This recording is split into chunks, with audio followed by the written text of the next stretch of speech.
Community connections, CKMS, local sounds, thoughts, passions, and success. Celebrate local, your neighbor's got a story to tell. Community connections, CKMS. Happy Monday, Waterloo Region. It is the 2nd of October, 2023. You're listening to CKMS Community Connections. My name is Bob Jonkman. In the studio today, we have Paige Warner. She's going to be playing some sad music for us on a otherwise very happy and sunny day.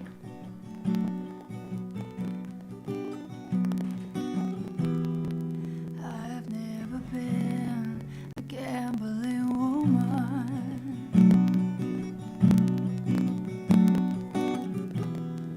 I always thought our love was a sure one.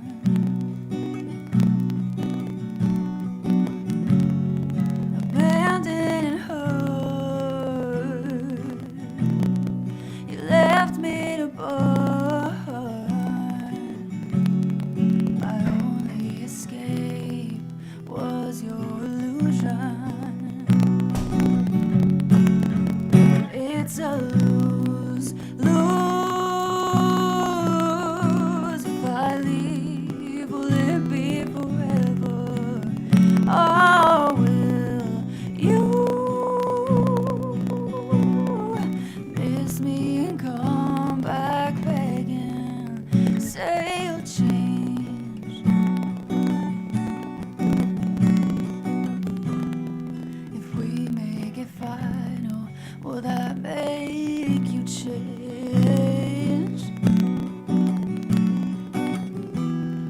If I stay a while, will you stay the same? Can we freeze time just a little? Give me space to think it over. I gotta choose the lesser of these two evils. It's a lose, lose. If I leave, will it be forever? Or will you miss me and come back begging? Say you'll change.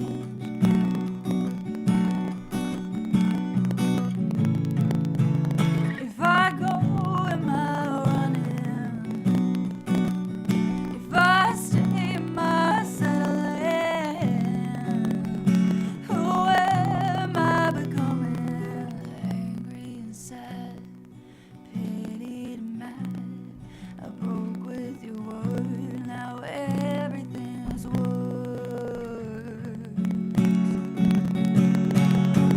It's a lose. If I leave, will it be forever? Or will you miss me and come back begging? It's a lose, lose. If I leave, will it be forever? Or will you miss me and come back begging? Say you'll change.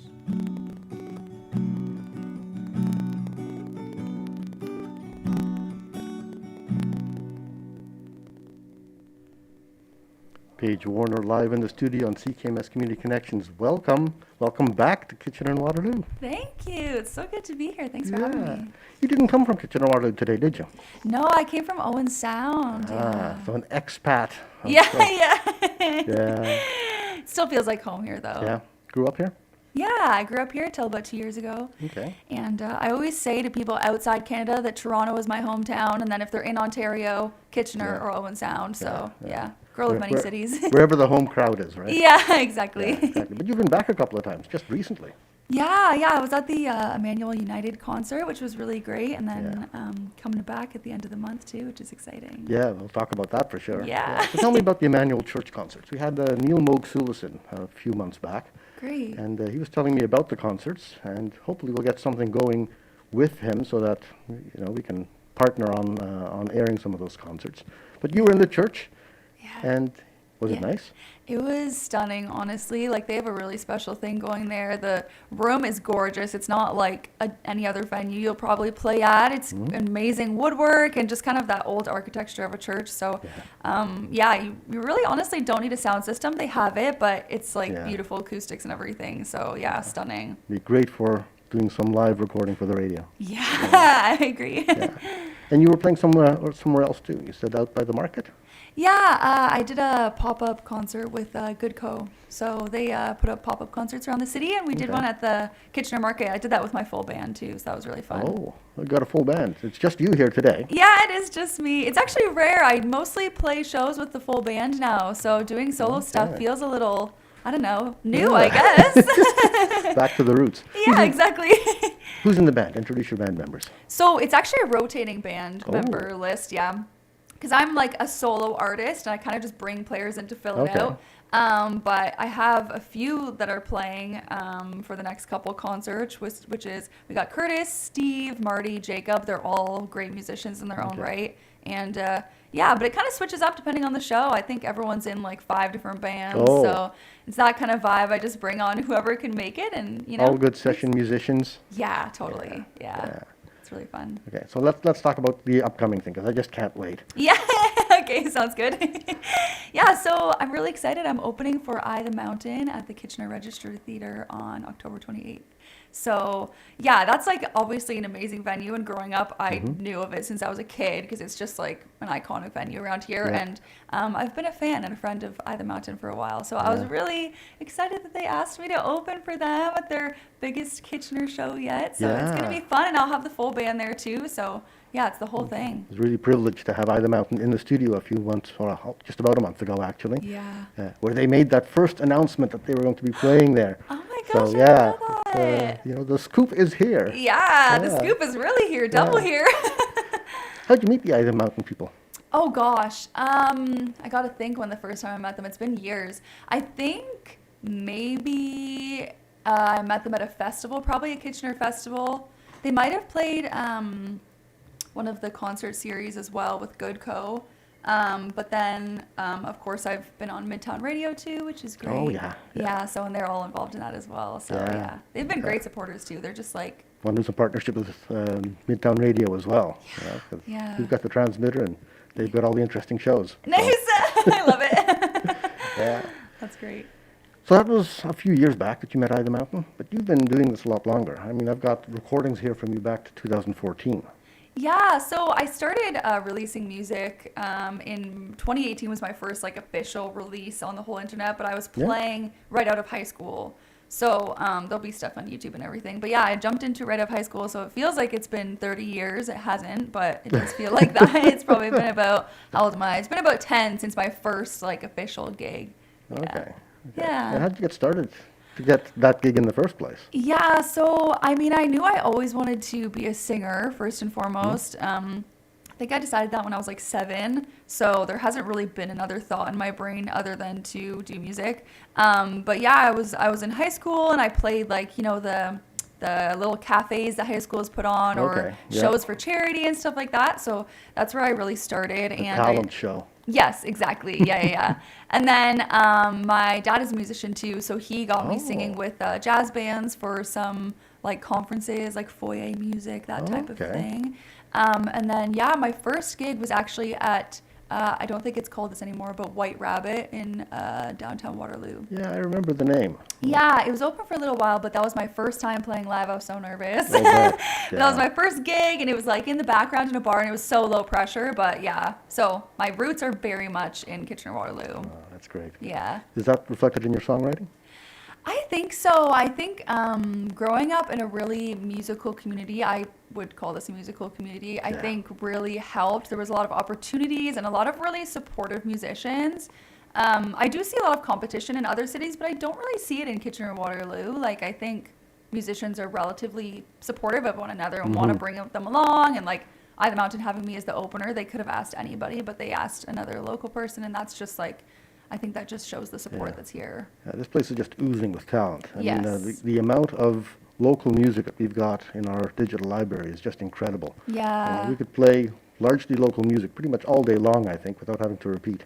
Yeah. Oh, I bet. I'm not surprised. It's Yeah. so great. And more new bands coming up all the time. Yeah. There's people coming out of school, out of university, Yeah. people coming to the university and then setting down roots here. Yeah. So, No, it's yeah. so true. I love it here, honestly. It feels Yeah. so homey.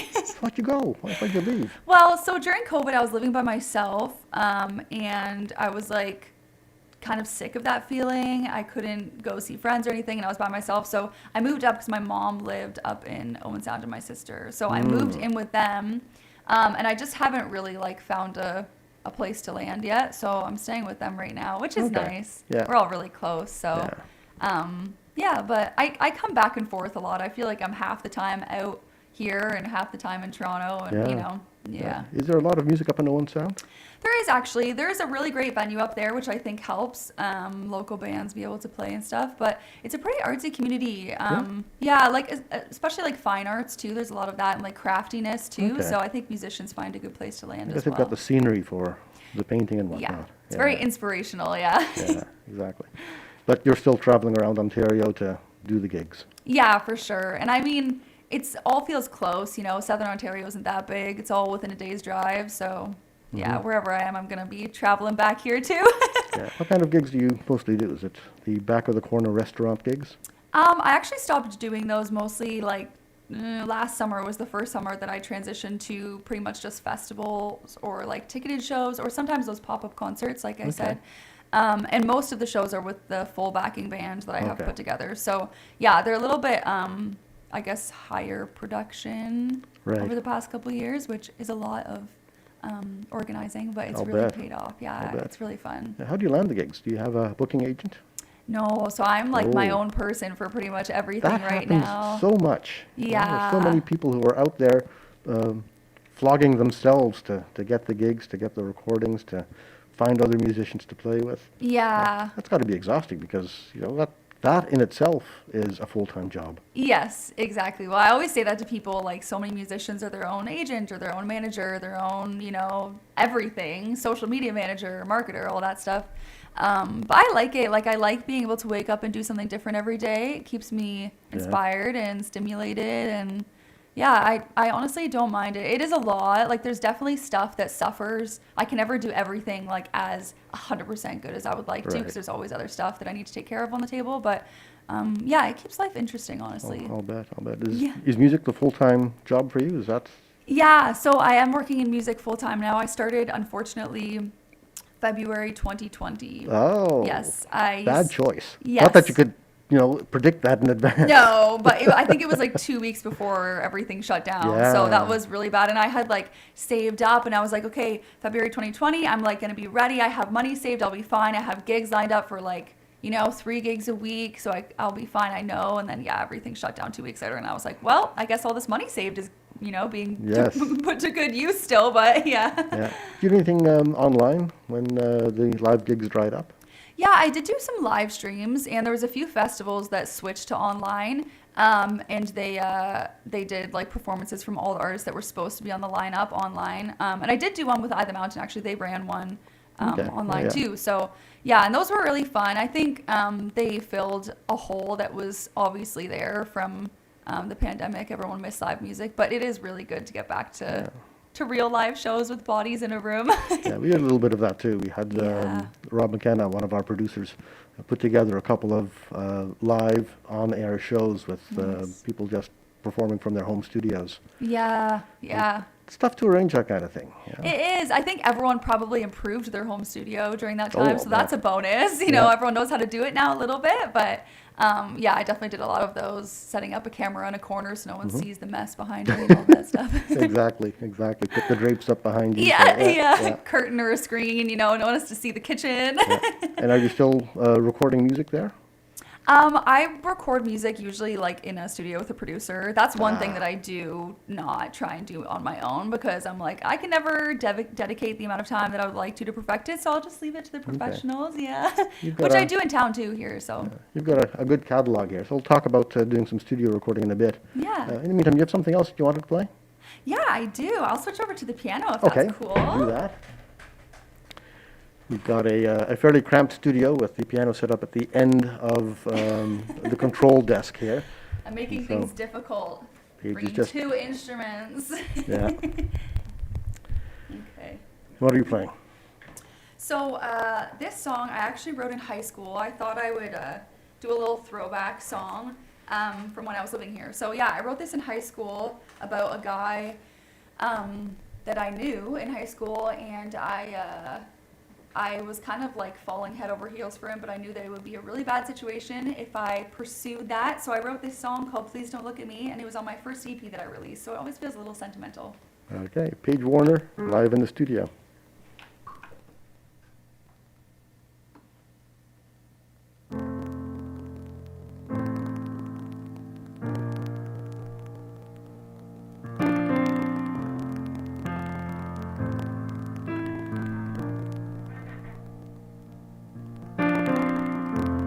I was shy and you were not.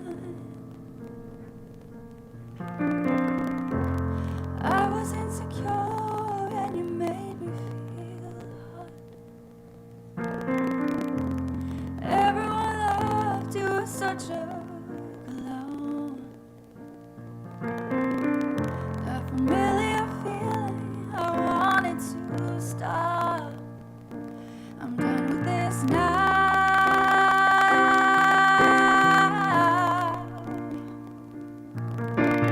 Please don't look at me, I'll fall in love. Please don't look at me, I'll fall in love. So turn your gaze away. Please don't look at me, I'll fall in love. I was shaky, you made me feel sure, but you weren't there when I thought you were. Ooh, I wanted you, I hated you. Oh, when you look at me, I'm falling for you. I'm done with this now.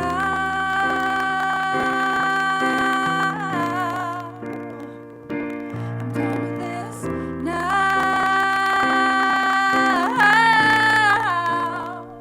I'm begging you, please don't look at me. I'll fall in love. Please don't look at me. I'll fall in love. So turn your gaze away. Please don't look at me. I'll fall in love. It's too late, I've fallen. Whether you looked or not, I wanted you to see me. So please,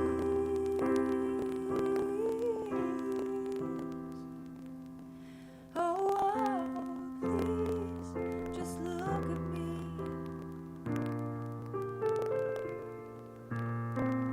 Please, won't you look at me? Please look at me. Look at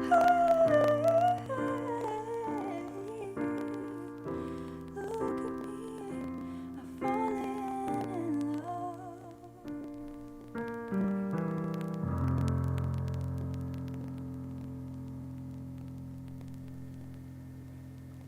Sad song Yeah, by Paige Warner. sure is. Not exactly a breakup song. No, I know. I think most songs are about like having love or breaking up, and this one was a little bit different from other ones I've written. So I think really just it was inspired by that real life event. So it was kind of easy to write about. But I think it's a thing that a lot of people think of, having a big old crush on someone, but knowing it's not such a good idea. When you write these things, does it bring back all the emotions that you had when you first Felt it? felt it? Yeah. Oh, for sure. Like, even playing this old of a song, I can still feel what feels like the exact emotions from when I wrote it. And I think that probably just comes because I write from personal experience. But yeah, I have to watch it. Sometimes performances can get pretty intense feeling if I don't check my emotions a little bit. Yeah. Yeah. Does that interfere with your ability to perform? Honestly, only probably 2 times have I had to really catch myself from getting too deep into it, like where I was like, I might cry on stage, and I obviously don't want to do that. No. But otherwise, I think it helps me perform it genuinely because I'm not putting on a show. I'm really just expressing what I felt when I wrote it. Yeah. That's not something you have to get when you're covering somebody else's music, or if somebody else were to cover your music. I don't think they could play with the same emotion. No, I don't think so, unless maybe you felt the same thing. Like if someone felt that same experience and played it, they might. I mean, I know I belt a lot of songs in the car, in the shower that I probably feel a lot of emotion to. So yeah. So when you're writing, it's all coming from personal experience. The road trip, the stuff you see on the road, the things that have happened to you, and Yeah, definitely. I mean, the first song I played is a single of mine called Lose Lose, and I wrote that about one of my best friends. It still feels like a personal experience, though, because I was empathizing with what she was going through and feeling it a lot. So I wrote that based on the emotions I saw her expressing and how I was kind of interpreting it. So, yeah, it still feels like personal experience. Like, I can't write songs where I'm just, like, drawing ideas that I haven't related to. I find that very difficult. Okay, Yeah. so it's not like somebody can give you a topic and you could do it justice. No, and I've written a few songs like that, but they never end up being the ones that I record because they don't feel real to me. So, yeah. Right. When you're out touring, are you going to perform the songs differently depending on the venue where you're at? A little bit. I mean, I play, like I said, with a full backing band. Some Yeah. shows, I think I had like 2 this year that were solo acoustic. So some of the songs have a little bit of a different feeling. I mean, it's all the same emotion, but it does kind of come across different. Okay. Or sometimes I play stripped down sets, like with just a cajon maybe and a guitar rather than a full kit. And those will come across, the arrangements are a bit different. Right, Yeah. right. I'm just thinking that with the band, it's going to constrain how you get to perform because, the band's going to do their thing and doesn't necessarily feel the same thing that you're feeling. I think because the songs are written from a personal experience, it's going to feel pretty much the same every time emotion-wise. So when we're practicing, I try and make sure and guide the band in a way that, has the same kind of influxes of what the emotions feel to me. Like if a bridge is really like heart-wrenchingly, painfully vulnerable, I'll make sure that what we're arranging for their parts expresses that. So when I'm singing it, it feels genuine still. Yeah. How do you get the music to the band? You said it's a rotating band, so you're going to have to bring new people on and, Yeah, so I think I counted, I have about 12 different players that rotate in depending on who's My goodness. available. And we usually just make sure that we have like a practice at least before the show, but I've played with all of them already. Like we've practiced throughout the years, the past couple of years. So it's all right. We usually just throw 1 or 2 new songs in. But yeah, I usually write out charts, honestly, and send them voice memos of our shows and stuff so they know what the vibe is. Excellent, yeah. Yeah. There's a lot of new musicians that are doing it strictly by ear. They, instead of writing out the charts or writing out tabs, they'll perform the music on their phone or record it and then send the recording out and say, play it like this. Yeah, I think I do a combo. I just am like an over-preparer, so I send them everything I can, like a live recording and then the original recording and then a chart and like maybe some extra notes. So whatever they work or whatever works for them, I'm like, cool. Okay. So when you're rotating with different personnel in the band, does that change the mood of the music as well? Or have you got them all well trained? Well, they're pretty well trained. Okay. But sometimes it does, and I don't mind that because I do like everyone to be able to have their own flavor in it, as long as obviously it fits the vibe of the song, which I pick musicians that are good at that, fitting the emotion of the song and can kind of tune into that.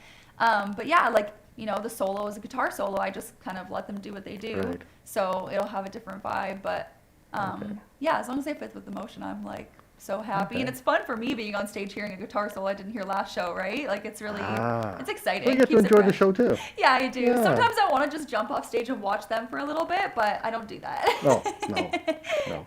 And when you're doing the shows, you're always the headliner. It's always Paige Warner and the band.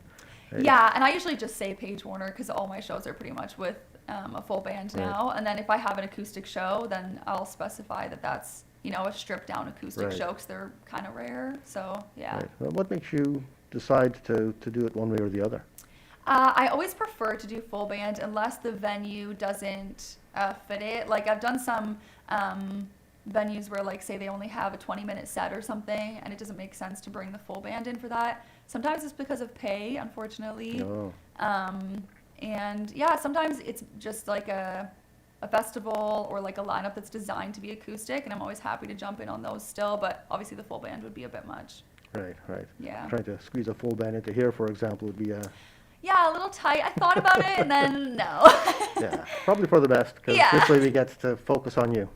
True Yeah, enough. yeah. And focusing on you, when you're out there, how do you get the word out that Paige Warner is available for music? Like for shows and stuff? Yeah, yeah. What's your publicity stream like? Yeah, so I mostly just use social media. I have an email list as well. And email list people often get like discounts on tickets and stuff too. Little plug there. Yeah. But yeah, most of my social media at Paige Warner Music is where I post stuff out. And also just, I think especially if I'm playing a hometown show here in Kitchener or Owen Sound or Toronto, I have a lot of friends in the area and fans and stuff. So I'll either reach directly out to them or they'll see it on socials and share it around and stuff. Yeah. So yeah, and some local news or radio Yeah, cover yeah, stuff, which yeah. is really That helpful works too. too. Yeah, That it works is. too. Yeah. Yeah. Get something else? I sure do. Seemed to be a bit of an awkward pause there, so No, fill it's that with some good. music. Yeah, so this is still one of my favorite songs I've written. It's called Liquor. Ah. Yeah. It's another heartbreak, so just be prepared here. Oh dear. It's going to be a morning like that. Yeah, it is.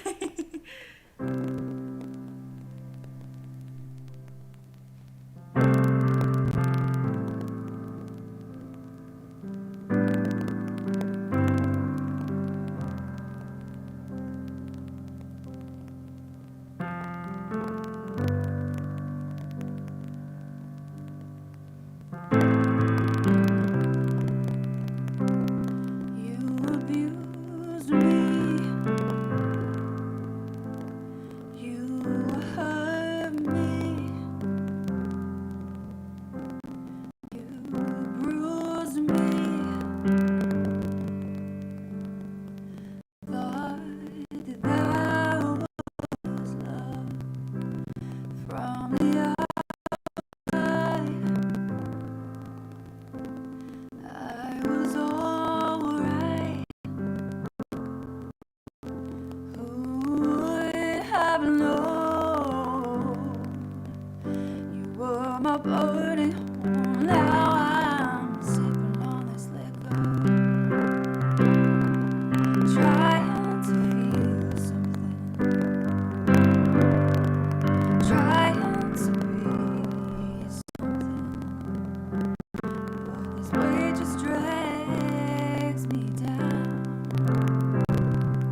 Trying to feel something,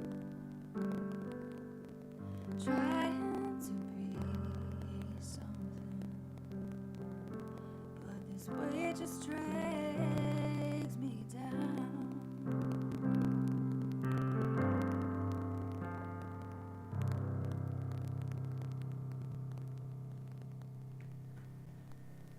Paige Warner, live in the studio on CKMS Community Connections.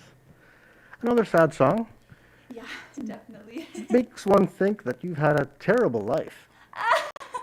Honestly, it's so funny because I really am the type of person that loves life. Like, I see the sunshine and rainbows a lot. I'm very optimistic, but I think the rough times I've been through, I just write it into song and I can Yeah. get it over with. I Yeah. thought one only knew you through your music. Yeah. You wouldn't necessarily know that, you're sitting here with a big sunshiny smile on your face, and it I isn't all know. like that. No, and I think the songs are like how I get that part of myself out, and then it allows me to be happy in life and be okay with Yeah. stuff, because all these hard things I've kind of channeled into music and I can let it rest It's there. a coping mechanism. Totally, yeah. It's my Oh. therapy, honestly. Oh. I mean, I go to therapy too, but it's a good Ah. therapy. Yeah. This is Yeah. probably cheaper. Yeah, a little bit, yeah. Makes money when it's doing well too, so that's good. Yes, indeed. How do you classify yourself as a musician? What genre is it that you're playing? I bet you down as pop, rock, and a little bit of R&B and soul in there. Yeah. It's hard. I think I listen to a really wide range of music, especially depending on my mood. So I think a little bit of that kind of channels into stuff. Like, I'll listen to oldies rock one day and then like soft ballad folk the next day, dance pop the next day. So I think my music sometimes is a bit hard to categorize because all those influences sneak their way in. And I'm not the type of person that has like one artist that I want to be like or Right. I use as an influence. So it ends up being like a little mosaic of a bunch of stuff, I guess. Yeah. It's great stuff for a community radio station, but I Hey. can see that you'd have trouble squeezing into one of the mainstream, the dominant radio that's on the market today. I think the genre placing is tricky. I've had people say, oh, you should go on country radio. And I'm like, I don't know if that's the right fit. And then people say pop radio, but sometimes it's a bit sad for pop radio. And yeah, Exactly. it's kind of weird. I just try and make it fit in all the genres, and then that works for me. Yeah. Yeah. I suppose that most of your music distribution is independent of any big, you're not with a big label. No, definitely not with a big label. And yeah, like community radio and college radio has been really kind to me, playing my stuff. And I think because y'all are so open to different stuff, right? You're not just one stream all the time. Yeah. So yeah, it's really helpful. Yeah, trying to get the variety is a wonderful thing, it opens your ears. Yeah, well, and that's how I listen to music too, right? My playlist jumps from genre and style and energy, like song to song. Yeah. So I'm always happy with community radio. When you're playing live, do you do that? Do you switch up, from one song to the next, or do you have one set that's all one genre of music and then slowly migrate over towards, something lively or something sadder, something poppier, Yeah. something dancier? And how does the audience react when you're not one genre? I think about the emotions more than the genre. I like a whole show to be kind of like an album where it feels like a story and it takes you Okay. on that journey with a peak and a sensitive part. It's like a plot of a book, right? The And concept album, the concept concert. Yes, yeah. So I definitely think about that more than genre. Like, some songs might feel kind of country folk right next to a fun dancing pop song, but as long as those emotions feel like they marry well back to back, Okay. then that's what I mostly think about. I kind of ignore genre these days because it's too difficult anyways. Yeah, it really Yeah. is. It Yeah. is, and it seems to keep expanding, keep getting these subgenres and semi-subgenres. Yeah, I usually just say I'm alt pop because Yeah. it's like alternative to normal stuff, and then that's the end of the story, Exactly. I guess. And that's exactly what community radio puts on the air. Yeah. That works well for us. Yeah, I love it. Yeah. Do you write for an audience, or do you strictly write for yourself? I've tried writing for an audience and it doesn't work well. I actually wrote a song about that. It's called People Pleasing. I'm not playing it today, but Okay. I kind of struggled with thinking, oh, I need to write for pop radio, or I need to write for mainstream, or what, people want to write about and share. And I obviously couldn't because it wasn't coming from true emotion. So then, I was frustrated with it one day and wrote this song called People Pleasing because I am a huge people pleaser. It's like my biggest flaw probably. So yeah, so I wrote that song about that exact feeling actually. Yeah. That's we got that from your catalog a little while ago. You wrote that about 2 years ago. Yeah, I think it was before COVID, so Ah. maybe 3. I don't even know how long it's been. Okay. Feels like 10 years and 1 year, somewhere in there. Do you find it goes in spurts, the songwriting? You have really, really productive times and then a dry spell? You have Yeah. musicians block? Yeah, Songwriters block? Yeah, I work in sprints a lot, so like during the summer, there's always a lot of shows and festivals and stuff, and that kind of has to be my main focus. Then come fall, I usually do a lot of my business admin kind of stuff. And then the spring, I end up writing a lot. And I always end up writing songs while I'm recording albums or singles, which is really irritating because I'm trying to focus on the recording, and then all these song ideas Yeah. are coming, and I'm like, okay, wait, I gotta write this down. I don't know if Yeah. it's inspiring or something, but Keeping multiple tunes in your head at the same time. yeah, and just trying to focus on one song that I'm releasing, but then all these other ideas I'm like trying to file away for later, and whenever it comes, I just let it come though. I don't try and control it too much. Right. I guess that helps with creativity. Yeah, mean, well, yeah, and if you block it too much, it probably won't keep coming, right? So Yeah. So when you've got a dry spell, but it's your songwriting season, the early spring, where do you get inspiration? I mean, they're all the sad songs. I guess that's sad in itself. Yeah. I think I just don't force it, honestly. Yeah. I've tried before, like scheduling a lot of songwriting, sessions for myself, like 3 hours in this day and 2 hours the next day. And if I'm not feeling it, the songs never turn out well.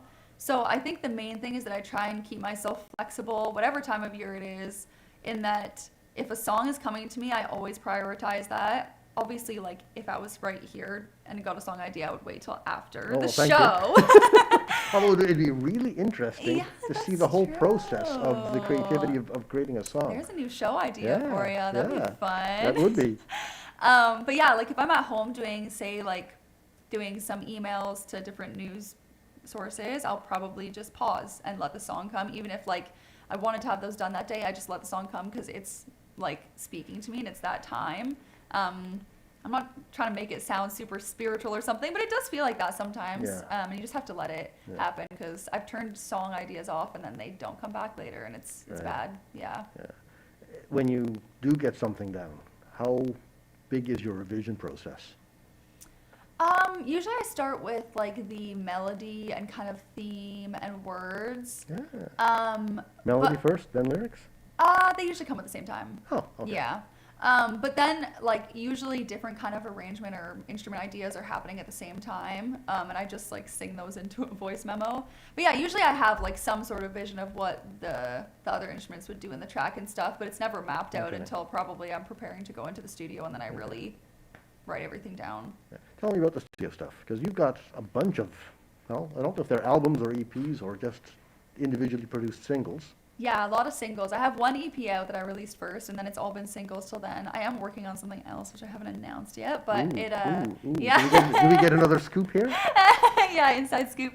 Well, I'm working with Canadian Daydream. They're a Kitchener production company as well. Okay. So I'm back in the area a lot right now, but yeah, and I'm working on a big project that's due to come out next year. So Looking forward to that. It's let really us let us exciting. know. Send us pre-release stuff if you want, because we're Yeah. happy to put that on the air. I love that. Yeah, it's my first like huge project too. I've kind of done singles for a lot of years, so this will be really exciting. How'd you find? Is it Daydream Studio? You said? Canadian Daydream, Yeah. yeah. I actually went to high school with one of their producers, and we hadn't really talked too much. Then they reached out to me to they do like live video series and stuff. Okay.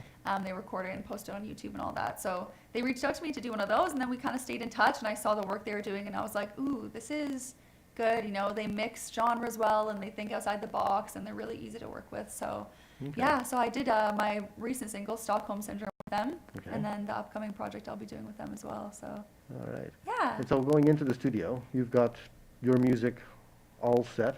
How much influence does the recording process have over changing the song?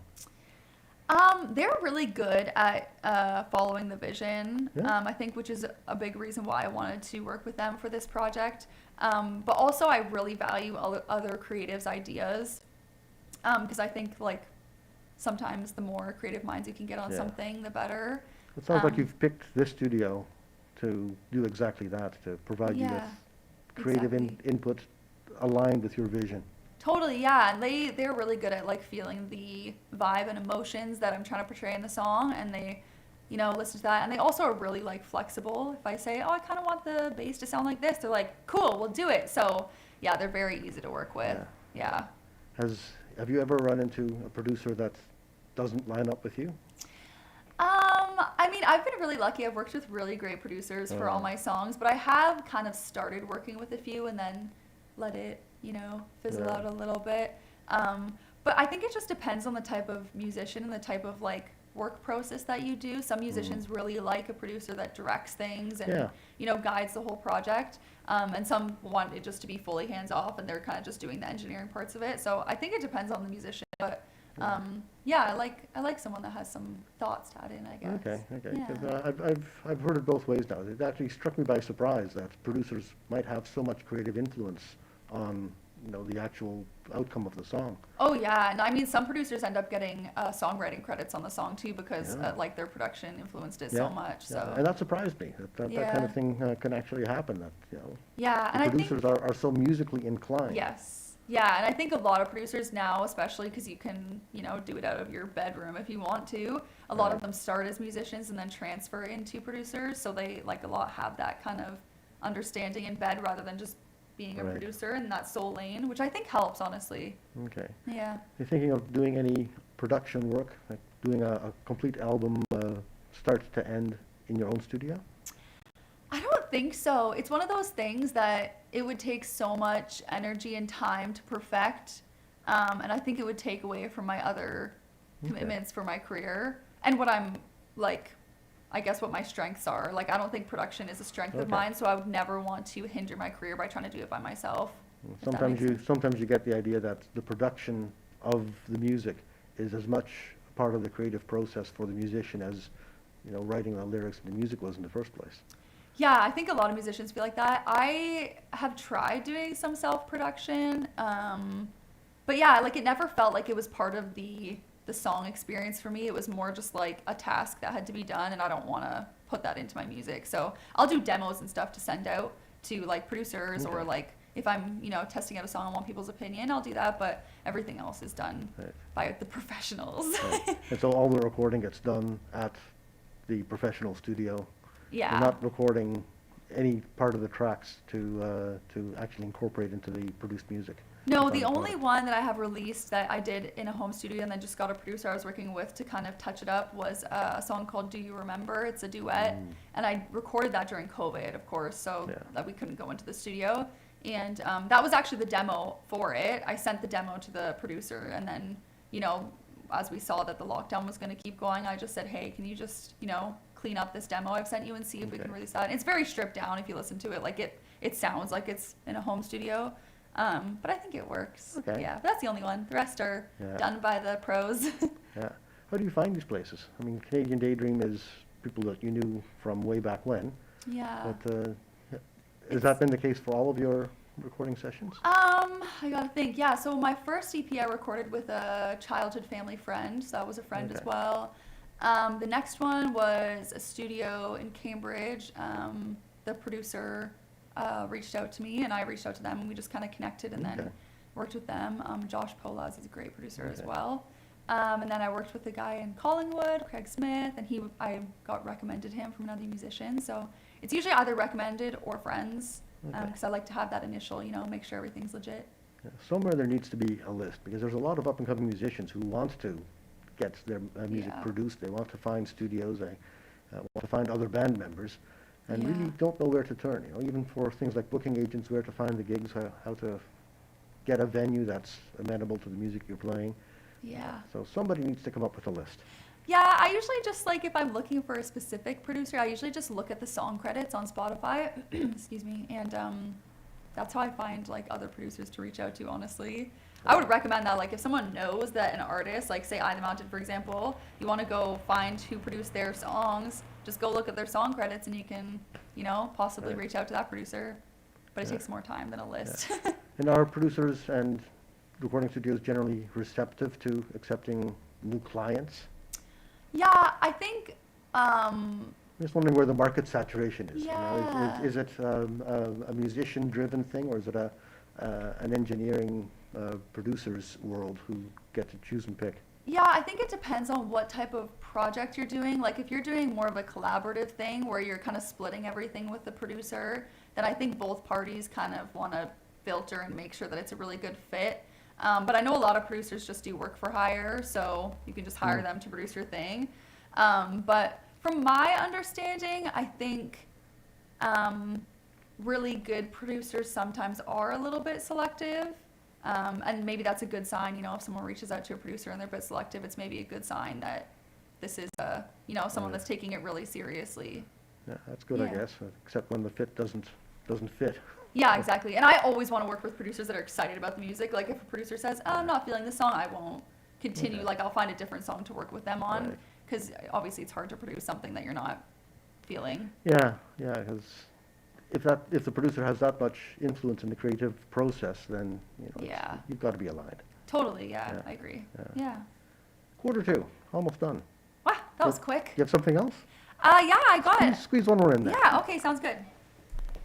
We can move back over to the guitar. Yeah. I'll play my recent single, Stockholm Syndrome. Okay, on acoustic guitar. That's going to be a bit of a change. Yeah, this song I wrote last year, I think, but I just released a music video for it in the summer. It's my first debut music video, so I figured I better play this one today. I always favorite my recent songs, so yeah. Okay, Stockholm Syndrome, live acoustically by Paige Warner. Thanks.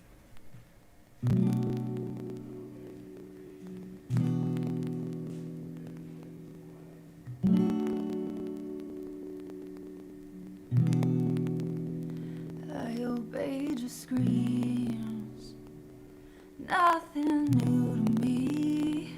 Tried not to bleed, to save you feeling guilty. I wanted more, but your smooth intoxication made this poison taste like love. Made me believe my altar's at your feet. Stockholm Syndrome, it's all part of that. Stockholm Syndrome, it's all part of that. Stockholm Syndrome, the devil's made a great case for my love. You played the hero, a villain you said you did not know, and let me hold a sugar-coated new low. When I tried to leave, you said the perfect thing that'll drown all my reality. Still tried to go, but your lies had a hold on my soul. Stockholm Syndrome, it's all part of that. Stockholm Syndrome, it's all part of that. Stockholm Syndrome, the devil's made a great case for my love. Stockholm Syndrome, it's all part of that. Stockholm Syndrome, it's all part of that. Stockholm Syndrome, the devil's made a great case for my love. Ooh,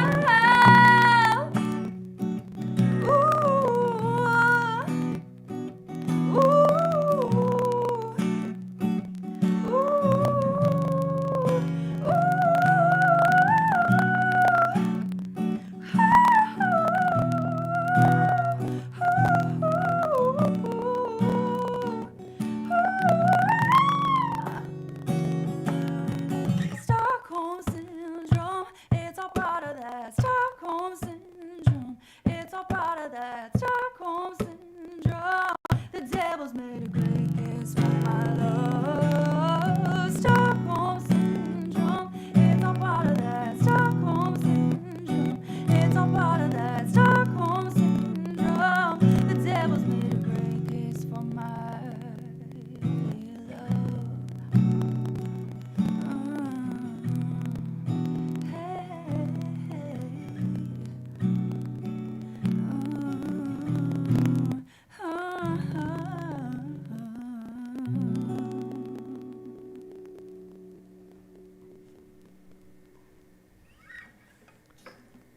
So I'm curious, Yes. what life experience made you write that song? Well, it's actually pretty direct. I was in a kind of toxic relationship, and I was literally having Stockholm syndrome feelings. So, yeah, I wrote that chorus, I think, probably like 4 years after the experience, but I was just driving in my car and I was mulling through everything and why I got into it and why it happened. And I was like, wow, that really felt like Stockholm syndrome. Like I was just kind of like tricked into loving someone that was hurting me. So yeah, it really just came out of exactly that. It's nothing too deep. It's exactly what it says, I guess. Yeah, it's remarkably upbeat for something so down. Yeah. Well, I think that one, like singing Stockholm Syndrome, would be pretty intense if it was like a really dark song.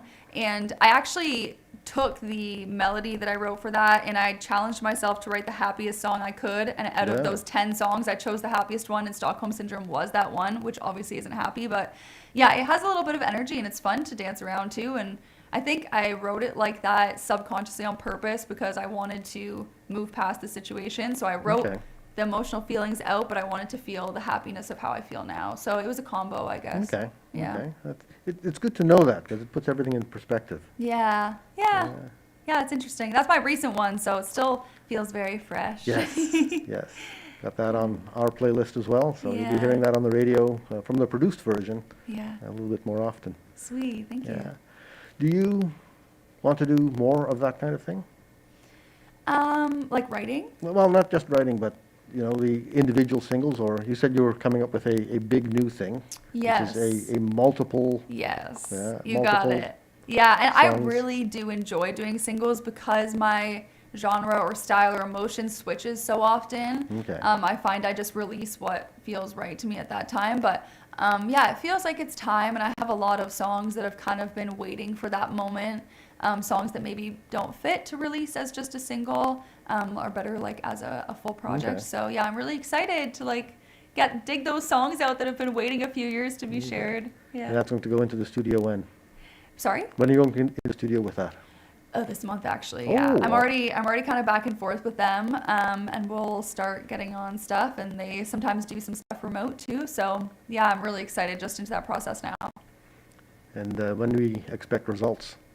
I'm aiming for the end of the summer next year. So it's a long process to create this big of a work, but I'll probably release a few teaser singles because I'm too excited about it. Right. And how about a compilation album of all the singles you've released over the past? You know, I've thought about that. I don't currently have like physical CDs for sale, so I've kind of thought about putting everything I've released onto one long album, and people can purchase that at shows, because a lot of people ask at shows, oh, I wish I could buy a CD and I don't have one. So yeah, that's probably next on the to-do list, is to get that together and just kind of make it a makeshift album. Yeah. Do you think people are asking for CDs because they're still listening to CDs, or because it's a patronage thing? They want to support your music by buying the merch? I think it's more like a keepsake. And a lot of people, like, I have a lot of my older fans asking for CDs too, because they still do, you know, have a CD player in their car or have a CD player at home. And a lot of people ask for vinyl too. It's pretty pricey to make now, but yeah, because they like that. It's like a combo between a poster and a CD, right? 'Cause it's, much better liner notes on a vinyl LP than you do on a CD. Yeah, totally. And like, it's big, so you can hang it on your wall, or yeah, that kind of thing. So, but yeah, I think some people do play them, but people also just like to have something you can sign or, you know, tuck away. Yeah, I know that I've done that for artists that I've liked, you know, go out and buy their CD so I can get their signature and you know, say hi and actually meet the person who's been on stage singing. Exactly. That's quite the thrill. So yeah, I mean, I have other merch available, so thankfully, like, that kind of makes up for it. Like, I got sweaters and candles and tote bags and all that kind of thing, so there is stuff, but yeah, there's something about a CD. People just like it. It's the good old classic, you know? Yeah. Got a quick view of the merch on the paigewarner.ca website. Oh, there it is. So you can see the sweatshirts and the T-shirts. That's great. And then there's subscribe to your mailing list there as well. Yeah. Thank you. Yeah, so I have merch other than that that's available just at live shows to keep it feeling exclusive, but yeah. Speaking of your website here, people might want to get a hold of you. Now, you're going to the studio, so you're not going to be available for a bit. Oh, I'll be available. I'm Yeah? always available, yeah. Okay. How do people get a hold of you? So on social media, Instagram and Facebook and all that, you can find me at Paige Warner Music, and TikTok too. I'm pretty active on TikTok. TikTok as well. Yeah.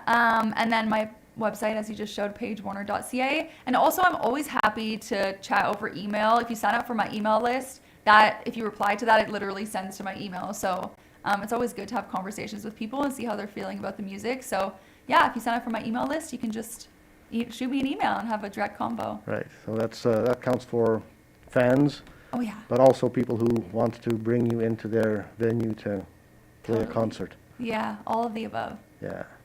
And the upcoming concert, want to tell us about that again? Yeah, so October 28th, I am opening the show at the Registry Theater for the amazing I the Mountain, great local band. And yeah, I think we're both going to be playing all of our favorite songs. We both got our whole bands, obviously they do too. And they said they have special guests too. I haven't seen the list of who that is, but I'm very excited to find out. So yeah, it's gonna be great playing a really amazing venue in a town that it still feels like home to me. Is it a single performance? Yes. So I gotta remember what time. 8 p.m. Okay, we'll have show notes with information about the location, which is the Registry Theatre, Yeah. and the time and the ticket availability.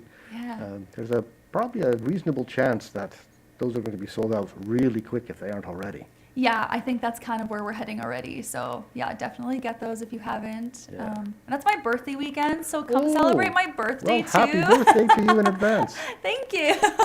I'm calling it my birthday tour weekend because we got a couple other shows that weekend. So Okay.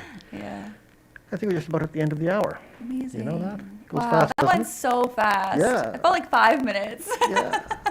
Thank you for having me. You're very welcome. Glad It's so to great. have you here. And when you get your new album out, send us the music, and that counts for everybody. If you're a musician out there in KW or anywhere in Canada, anywhere in the world really, send us your music to office@radiowaterloo.ca, and it'll go to our music committee, and we'll strip it into the various genres.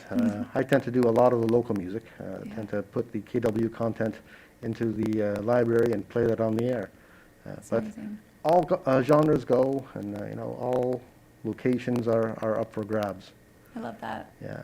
Love it. You want to play me out? Sorry? You want to play something, and I'll talk over your music Yeah. and give the end credits. 'Cause Yeah, you've been let's do listening to CKMS Community Connections on Radio Waterloo, CKMS FM 102.7. CKMS Community Connections is sponsored by Radio Waterloo. The executive producer is Jennifer Strong, who is coming back on the air in a few weeks, so stay tuned for that. My name is Bob Jonkman. Paige Warner has been in the studio with us for the last hour. It's been wonderful to have you. Thank you so much. It's been great to be here. CKMS Community Connections airs every Monday at 11 o'clock and alternate Fridays at 3 p.m. Talk to you again the next time.